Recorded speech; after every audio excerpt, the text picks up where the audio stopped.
Hi అండి, welcome to స్వయం పాకం. ఈరోజు రెసిపీ వచ్చేసి చింతపండు చారు అండి.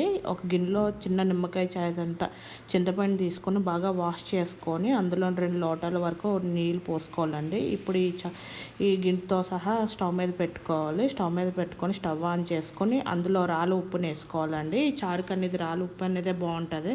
అలాగే 1/2 టీ స్పూన్ పసుపు వేసుకొని ఇది 15 నిమిషాల వరకు మరిగించుకోవాలండి. ఇలా బాగా మరిగిన తర్వాత ఇందులోనే ఒక 1/2 టేబుల్ స్పూన్ ధనియాల పొడి వేసుకోవాలండి. టేస్ట్ చాలా బాగుంటుంది ధనియాల పొడి వేసుకోవడం వల్ల. అలాగే మీకు నచ్చితే చిన్న ముక్క బెల్లం ముక్క వేసుకొని ఒక 5 నిమిషాల పాటు మరిగించుకోవాలండి. 5 నిమిషాల తర్వాత ఈ చారునంతా ఒక గిన్నెలోకి వేసుకోవాలండి. చింతపండు పిప్పి పడకుండా వేరే గిన్నెలోకి వేసుకోవాలండి. చింతపండు పిప్పి ఉండడం వల్ల చారు పులుపు అవుతుందండి. అందుకని వేరే గిన్నెలో ఈ చారునంతా పోసుకోవాలండి. ఇప్పుడు చారుని తాలింపు పెట్టుకోవాలండి. స్టవ్ మీద ఒక తడక ప్యాన్ పెట్టుకోవాలండి. తడక ప్యాన్ పెట్టుకొని 1 టేబుల్ స్పూన్ వరకు ఆయిల్ యాడ్ చేసుకోవాలండి. ఆయిల్ వేడెక్కాక ఒక 1/2 టీ స్పూన్ మెంతులు కొంచెం వరకు కలర్ చేంజ్ అవ్వాలండి. కలర్ చేంజ్ అనేది ఫ్రై చేసుకోవాలి. అలాగే 1/2 టీ స్పూన్ ఆవాలు, 1/2 టీ స్పూన్ జీలకర్ర, 4-5 వెల్లుల్లి రెబ్బలండి దంచుకుని వేసుకోవాలి.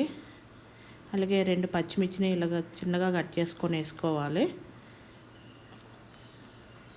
ఒక కరివేపాకు రమ్మండి. తాలింపులు అనేవి కొంచెం గోల్డెన్ బ్రౌన్ కలర్ వచ్చినంత వరకు బాగా వేయించుకోవాలి. తాలింపు అనేది అప్పుడే బాగుంటుంది చారుకి.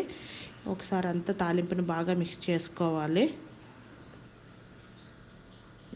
ఇవ్వండి, కలర్ చేంజ్ అయింది కదా, ఈ విధంగా ఈ మాత్రం వేయించుకుంటే సరిపోతుంది.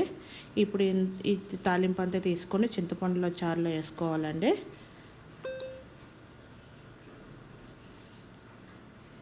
వేగిపోయిందండి. ఇప్పుడు ఈ తాలింపు అంతా చారులో వేసుకోవాలండి. చారులో వేసుకొని వెంటనే మూత పెడితే తాలింపు అంతా చారుకు పట్టుకొని చాలా బాగుంటుందండి. ఈ రెసిపీ మీకు నచ్చినట్టయితే లైక్ చేయండి, షేర్ చేయండి, నా ఛానల్ సబ్స్క్రైబ్ చేసుకోండి. Thank you for watching.